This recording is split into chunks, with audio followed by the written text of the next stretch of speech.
আমের মৌসুমে আম দই বানিয়ে খাবো না তা তো হয় না, তাও মাত্র 20 মিনিটে। মনে করলাম একা একা বানিয়ে খাবো কেন, আপনাদেরও একদম পারফেক্ট একটা রেসিপি শিখিয়ে দিই, যেন যে কেউ যখন তখন মন প্রাণ কলিজা ঠান্ডা করা আম দই বানিয়ে খেতে পারে। আসসালামু আলাইকুম everyone, I am chef Ishika, welcome back to I food channel. আম দই বানানোর জন্য আমি প্রথমেই নিয়ে নিয়েছি 3টি আম। এবার আমগুলোকে খুব ভালোভাবে ব্লেন্ড করে একটা স্মুথ পিউরি তৈরি করে নিব। আমগুলো ব্লেন্ড করার সময় কোনো রকম পানি ব্যবহার করা যাবে না। বড় একটি বোলের উপর স্ট্রেইনার বসিয়ে দিলাম, স্ট্রেইনারের উপর দিয়ে দিলাম একটি সুতি কাপড়, কাপড়ের উপর দিয়ে দিলাম 1 কেজি টক দই। আমি এখানে আমার ঘরে তৈরি টক দই ব্যবহার করছি, আপনারা ইচ্ছে করলে বাজারে যেই টক দইগুলো কিনতে পাওয়া যায় সেগুলো ব্যবহার করতে পারবেন। আবার ইচ্ছে করলে এখানে মিষ্টি দইও ব্যবহার করা যাবে। এবার কাপড়টাকে মুড়িয়ে দইটাকে এভাবে স্ট্রেইনারের উপর রেখে দিব পানিটা সম্পূর্ণ ঝরে যাওয়া পর্যন্ত। দ্রুত পানি ঝরানোর জন্য আপনারা ইচ্ছে করলে উপরে ভারী কিছু দিয়ে চাপা দিয়ে রাখতে পারেন।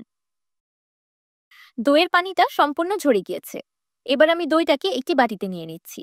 দেখতেই পাচ্ছেন দইয়ের সম্পূর্ণ পানি ঝরে গিয়ে কেমন ক্রিমের মতো হয়ে গিয়েছে। এই পানি ছড়ানো দইটাকেই ইংরেজিতে হাঙ্কার্ড বলা হয়।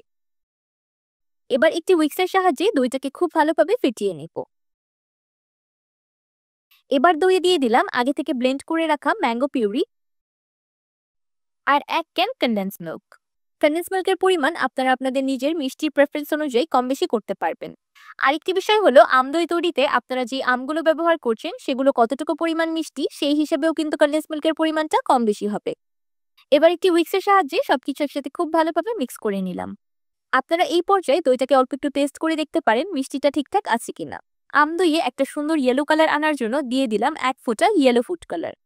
ফুড কালারটা একদমই অপশনাল, আমি দেখার সৌন্দর্যের জন্য ব্যবহার করেছি, আপনারা ইচ্ছে করলে এটাকে টোটালি স্কিপ করতে পারেন। দইয়ের মিক্সচারটা অলরেডি দেখতে অনেকটা বেশি ক্রিমি ও লোভনীয় লাগছে, তাই না?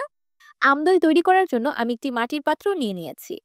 আপনারা মাটির পাত্রের পরিবর্তে স্টিলের, সিরামিকের বা কাচের বাটিও ব্যবহার করতে পারবেন, কোনো অসুবিধা নেই। সম্পূর্ণ দইয়ের মিক্সচারটা মাটির পাত্রে ট্রান্সফার করে দিলাম। পাত্রের মুখটাকে একটি ফয়েল পেপার দিয়ে আটকিয়ে দিলাম যেন স্টিমের পানিটা সরাসরি দইয়ের উপর না পড়ে। দইটাকে স্টিম করার জন্য আমি একটি বড় পাতিলে পরিমাণ মতো পানি দিয়ে গরম করে নিয়েছি। পাতিলের উপর বসিয়ে দিয়েছি একটি স্ট্রেইনার। এখন স্ট্রেইনারের উপর বসিয়ে দিচ্ছি দইয়ের বাটিটি। স্ট্রেইনারের মুখটাকে একটি ঢাকনা দিয়ে বন্ধ করে দিলাম। এখন চুলার মিডিয়াম টু লো হিটে আম দইটাকে স্টিম করে নিব 20 মিনিটের মতো। 20 মিনিট পর আমার আম দই পারফেক্টলি স্টিমড।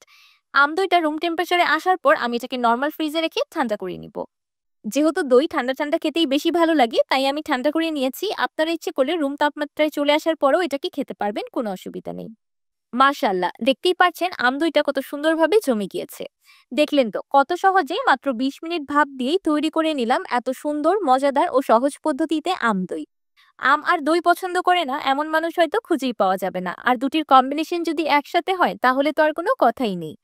যারা ইনস্ট্যান্টলি দই বা যেকোনো ডেজার্ট আইটেম বানিয়ে খেতে চান তাদের জন্য পারফেক্ট একটা রেসিপি। আমার আজকের রেসিপিটা হুবহু ফলো করলে আশা করছি আম দই বানাতে নিয়ে আর কারো ঝামেলায় পড়তে হবে না।